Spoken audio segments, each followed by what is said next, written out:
Sabi ko, dalawa lang naman hinihingi natin. Diba? As politicians, ibigay natin yung pangako natin sa mga tao. Diba? Ako, bumoto ako.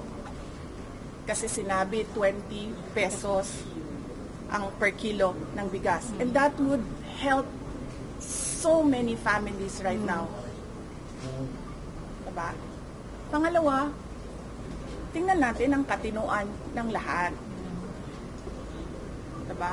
Pag-drug test nyo din yung AFP. Pag-drug test nyo din yung lahat ng PNP. But somehow, hanggang ngayon, OVP pa lang din ng papadrug test. I wonder why. Bakit sa magkaroon ng reconciliation between you and the President? No, hindi ako tao na nagpapaareglo. Tsaka hindi ako tao na nabibili ng pera.